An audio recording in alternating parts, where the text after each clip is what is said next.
¿Qué tal? Bienvenidos a su clase de Historia de Venezuela. Hoy analizaremos las causas de la pérdida de la Segunda República, con especial atención en dos documentos fundamentales en donde Simón Bolívar, líder máximo de los patriotas, analiza lo que estaba ocurriendo en Venezuela entre 1814 y 1815. Recordemos que se viene de un proceso de reconquista gracias a la campaña Admirable, pero que lamentablemente el año 1814 significó el desastre para las fuerzas republicanas, la necesidad de emigrar a Oriente y ya al final de 1814 la pérdida republicana. Así que hoy vamos a estudiar ese proceso y lo que nos dice el Libertador en dos documentos fundamentales que son el Manifiesto de Carúpano y la Carta de Jamaica sobre el proceso de la guerra misma.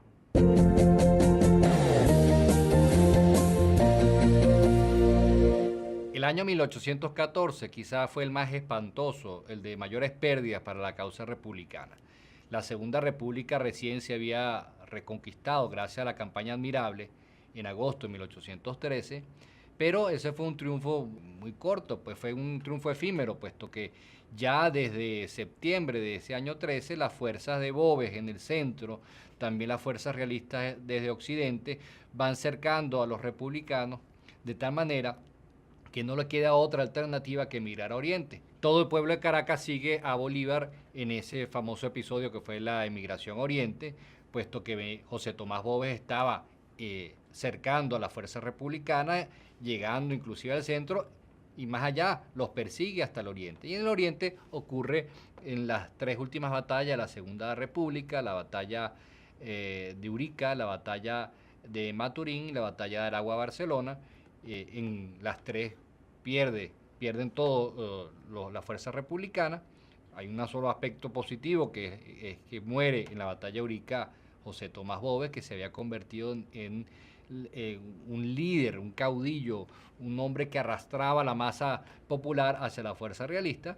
Pero a pesar de la muerte de Boves, los republicanos no tienen otra alternativa que buscar reorganizar sus fuerzas en el extranjero para reconquistar la República. Y antes de ir al extranjero, Bolívar escribe un documento importantísimo, que es el documento llamado Manifiesto de Carúpano de 1814. En ese manifiesto Bolívar explica las razones de la pérdida de la Segunda República y las resume en prácticamente una razón: falta de apoyo popular. Bolívar ahí dice: el pueblo no nos ha querido seguir, no nos ha dado su respaldo. Lastimosamente, no podemos liberar un pueblo que no quiere ser libre. No podemos combatir con las armas a nuestros propios hermanos venezolanos simplemente porque hayan decidido abrazar las banderas del rey. Y bueno, y califica de pueblo ignorante, pueblo demente, pueblo vicioso a esos que no decidieron apoyar a la causa patriota.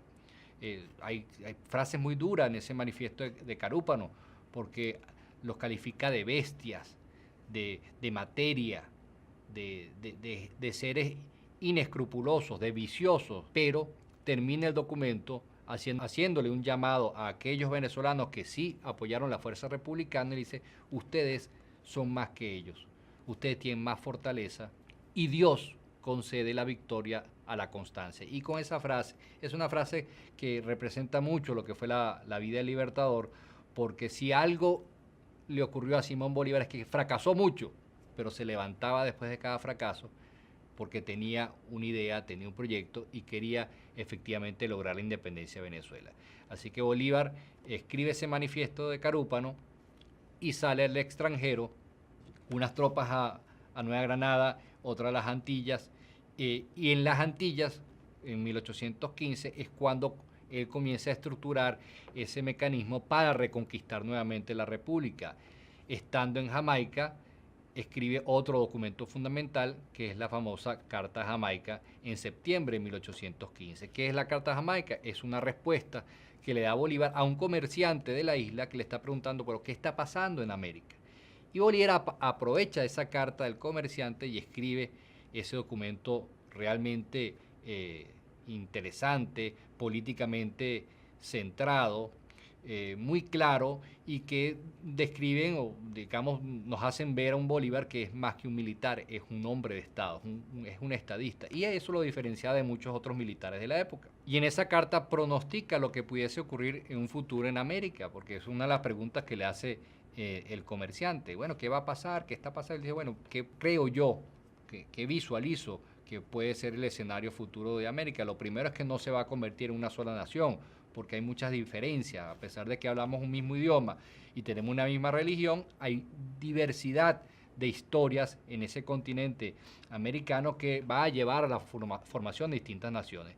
Y dice, república, monarquía, puede ser que ocurran tanto unas como otras. Él está de acuerdo con la república, apoya el sistema republicano, pero está muy claro, es posible que se formen monarquías.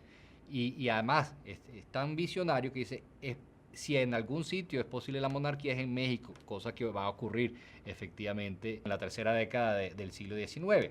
Y dice, también yo creo que Venezuela y Nueva Granada pueden formar una sola nación. Habla de la influencia de los militares en Argentina, y todos esos pronósticos hacen que se le llame una carta profética, no porque Bolívar tuviese un don especial para ver el futuro, sino que era un hombre que analizaba muy bien su tiempo, que tenía olfato político, era un estadista y por lo tanto habían elementos que lo llevaban a llegar a esas conclusiones. Así que la Carta de Jamaica permite al Libertador hacer un llamado al mundo buscando apoyo, hacer un análisis de la realidad hispanoamericana y un pronóstico de lo que considera él va a ocurrir. Y bueno, afortunadamente para los patriotas, a partir de 1815 comienzan a recibir apoyo de Alejandro Petión, de Luis Brión y también luego de otras tropas extranjeras, de los ingleses, algunos norteamericanos, que van a dar un auxilio importante para la formación de la Tercera República. La Segunda República, que fue el tema que estudiamos hoy, es un momento de la historia de Venezuela, un momento específico del proceso independentista, en donde se pone de manifiesto el carácter de guerra civil que tuvo nuestra lucha independentista. Los episodios de 1814, la emigración a Oriente por parte de las fuerzas republicanas, y justamente lo que Bolívar explica en el manifiesto de Carúpano es justamente eso, que el pueblo venezolano, el pueblo llano, estaba dividido. Unos apoyaban la causa realista y otros la causa republicana, y él dice, ha fracasado la república porque el pueblo no quiere ser libre, porque el pueblo está acostumbrado a las cadenas de la esclavitud, porque el pueblo es demente y él no halla cómo busca, o sea, no consigue otra razón sino justamente esa de la falta de apoyo popular, porque en el fondo la guerra de independencia fue una guerra civil, fue un enfrentamiento entre hermanos que unos abrazaron una causa y otros abrazaron otra. Pero bien, en ese mismo espíritu combativo que caracterizó a Simón Bolívar en toda su vida político y militar, él sale del país, sale del territorio en 1814 y comprende, hay que buscar apoyo internacional, hay que dejar por escrito lo que está ocurriendo a través de la famosa Carta de Jamaica y de esa manera seguir luchando para conseguir esa victoria definitiva. Por eso su frase en el manifiesto de Carúpano, Dios concede la victoria a la constancia, es muy representativa de lo que fue su vida política y militar. En la próxima clase analizaremos lo que es el periodo siguiente, que es la Tercera República, y el triunfo definitivo de las fuerzas republicanas que nos llevan hacia la independencia. Nos vemos.